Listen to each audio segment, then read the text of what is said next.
Voilà cette équipe. Alors accrochez-vous parce qu'on arrive maintenant dans une zone graphique. On va représenter ceci sous forme graphique. Pas de panique, non, une fois de plus, facile à dire, mais on devrait y arriver sans problème. Je suis en bas de la page 6. On va parler maintenant de ce point mort et du seuil de rentabilité. Donc là, on va un petit peu jongler entre les différentes pages, entre la page 6, 7, et puis surtout ici expliquer les choses avec les graphiques. Alors, généralité. On va représenter ici, on verra les tableaux dans quelques secondes. Tableau 1, graphique 1, c'est l'évolution pour toujours cette entreprise IKS de son chiffre d'affaires, des différentes charges, du résultat de la marge sur coût variable. Et puis, on a comme information, donc cette évolution est représentée en fonction des quantités produites et vendues. Et puis, la capacité de production de l'entreprise est limitée à 12 000 pièces. Alors, ici, on a, page 8, un tableau qui explique un tout petit peu tout ça, avec l'évolution des quantités au 1000 par palier de 1000. On s'arrête à 12 000 puisque c'est indiqué que le chiffre d'affaires, la production ne peut pas faire plus de 12 000 pièces. Voilà, la capacité de production est limitée.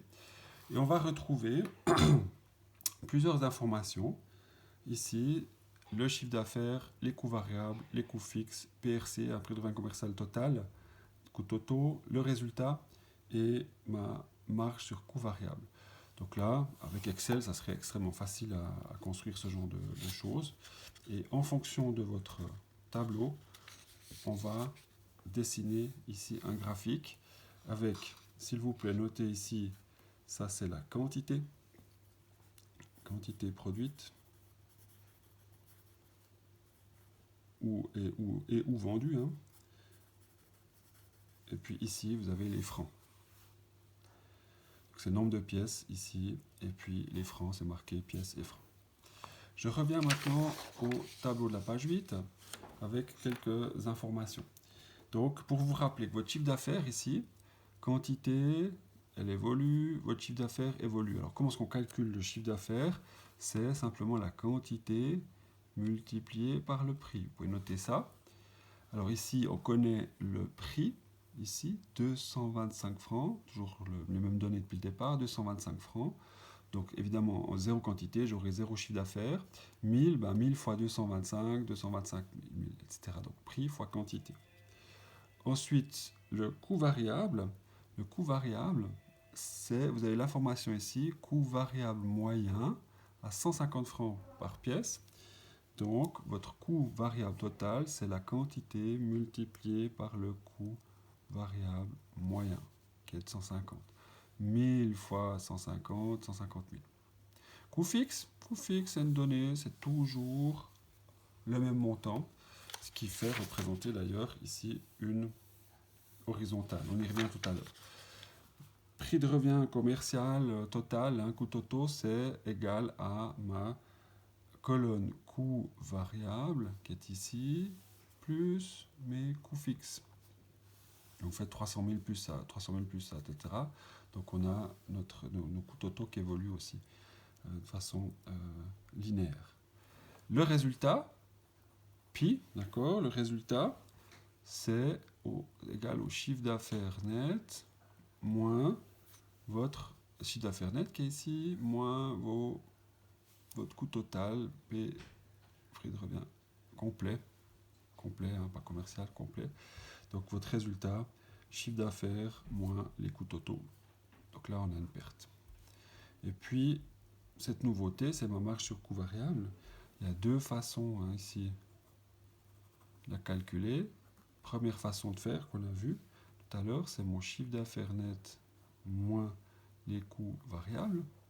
Deuxième façon de le calculer, c'est les coûts fixes plus votre résultat. Donc on retrouve un petit peu ce qu'on a vu tout à l'heure. Donc avec ça, on a ici une évolution de votre marge sur coût variable.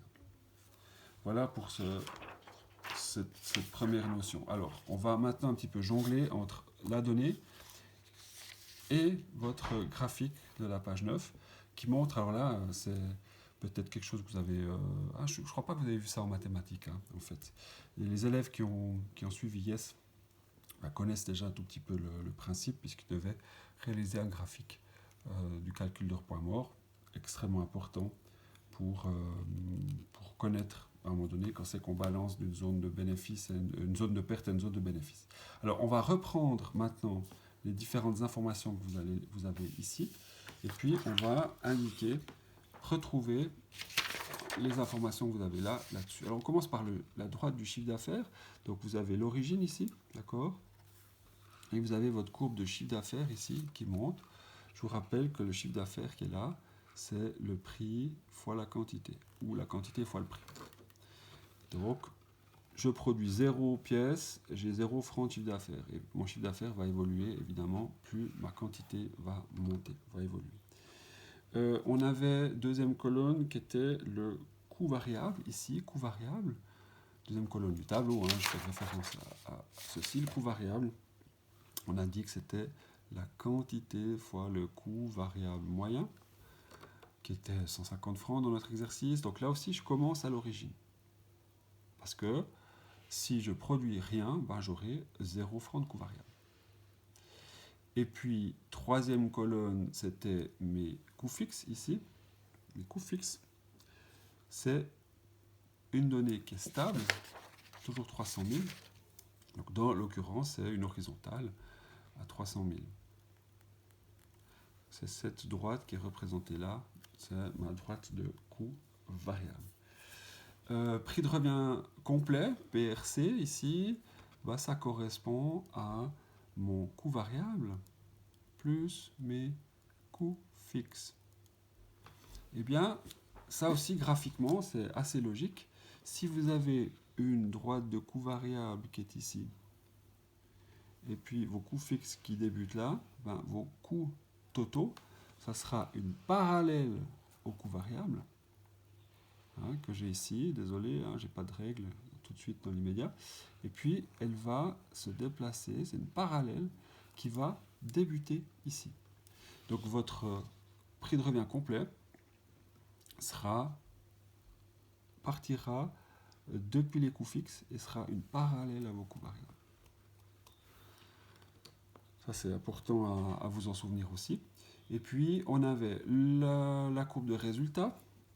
Cette courbe de résultat qui correspond ici à pi, la façon de noter. Donc, elle est ici, cette courbe de résultat. Ça veut dire que si je produis 0 pièces, j'aurai une perte à moins 300 000 qui correspond à mes coûts totaux, qui, pour cette première phase de 0 de quantité, comme j'ai 0 francs de coût variable, eh bien, mon résultat correspond à mon montant de coût fixe. Donc, votre résultat, il est négatif. Ici, il va couper l'axe des X, l'axe des pièces, et puis il va être dans une zone ici de bénéfice. Donc là, c'est toute une zone de perte, là, c'est une zone de bénéfice. Et puis, ce que vous pouvez noter, c'est que cette distance qui est ici, qui correspond à vos coûts fixes de 300 000, eh bien, c'est la même distance que vous avez ici, qui correspond à un bénéfice pour 0. Hein, donc ça, cette notion-là, c'est toujours égal. Cette distance-là est la même ici, seulement là, hein, seulement ici. Bon. Alors, je le disais tout à l'heure, ici, notre résultat, il est égal à 0. Hein, quand j'ai ma courbe de résultat qui coupe l'axe des X, c'est à 0. Donc, tout ce qui est avant, c'est une zone de perte. Et puis, tout ce qui sera après ce point-là, ça sera une zone de bénéfice. C'est ce qu'on souhaite. Hein.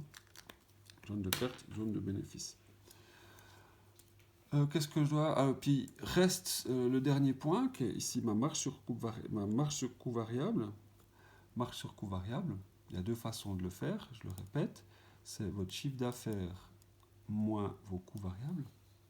Donc chiffre d'affaires moins coût variable, chiffre d'affaires moins coût variable, toute cette grandeur ici, par exemple, dernier point, hein, toute cette grandeur moins ça, bah, vous donne votre marge sur coût variable, qui est ici. Et puis, ça correspond aussi à vos coûts fixes. Coûts fixes ici, plus votre résultat.